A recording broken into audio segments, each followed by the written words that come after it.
till the age of 60, he never put his forehead on the ground, never made a sajda. He was born into a Muslim family, in a Muslim country. Until the age of 60, he never prostrated before Allah subhanahu wa ta'ala, not even a single time. He had 2 sons, and Allah guided his sons in their 20s.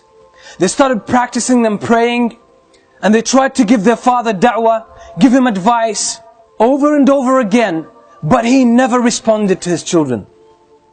He always thought that these are my children, I know more than they do. So he never dealt or handled his pride in order to listen to his sons. And one day he saw his son, his eldest son, growing his beard. And after his son gave him advice, he said, why don't you shave this? Why don't you take it away? The son got shocked, and he just said, out of shock, in a state of shock, he said, I'm afraid you'll go to the hellfire. I'm afraid you'll go to the hellfire. He just got offended, and sometimes we mix our personal feelings with our concern for others in terms of da'wah. But subhanallah, it brought about good results. That very word shook the father. He started thinking about himself. And subhanallah, a few months later, the father sneaks into the masjid and makes his first prayer ever in the masjid, where his son leads the prayer. The son didn't know the first couple of times, but other people brought it to his attention. Understanding that his father has an issue with pride, he never spoke with his father about it. He said, it seems that he found his way, let him carry on his own. And that's exactly what he did. This man used to smoke 80 cigarettes every day. 80 cigarettes every day.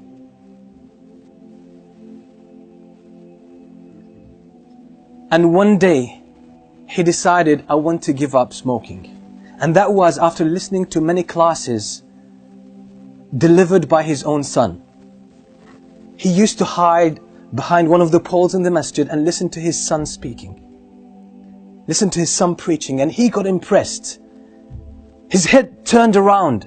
His view of life, his outlook on life started changing. He realized, he thought he had a life.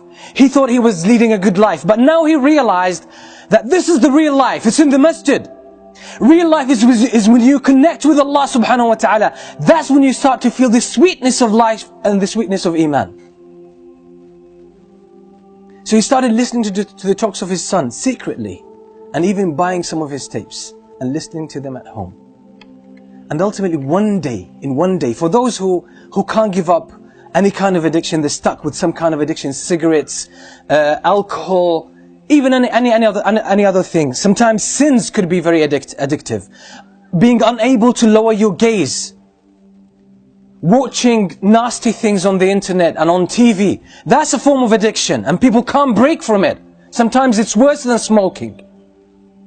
This father one day decided to give up smoking. In one day, he gave up smoking. He didn't reduce the number of cigarettes he would smoke every day. He just gave up. He decided. He said, enough is enough. I'm not going to have this anymore. And he gave up smoking from 80 cigarettes a day to 0. So it's a matter of decision. It's a matter of commitment. And you can get all of this once you connect with Allah subhanahu wa ta'ala. Now I know the father. He is 73 years old now. 73 years old. Now he gave up smoking at the age of 68. At the age of 68. Now, among the learned people that I know in my life, and I know a lot, he's one of the most outstanding. At the age of 68, his life took a new direction. He read Tafsir Ibn Kathir more than 15 times. He read the Tafsir of Ibn Jarir al-Tabari, which is more than 20 volumes, more than 10 times. He read the history of Ibn Jarir al-Tabari so many times. He read the Silsila Sahiha by Shaykh al-Albani, Silsila Da'ifa, more than 30 volumes altogether. He read all of that. And when you sit with him, he talks to you about knowledge, deep knowledge. And sometimes you talk to some of our youth and they say, seeking knowledge is hard. It's difficult. What about this man? How much memory has he got left at the age of 68? That now he's one of the strong students of knowledge in his own country. And when you sit with him, mashallah, you always learn something.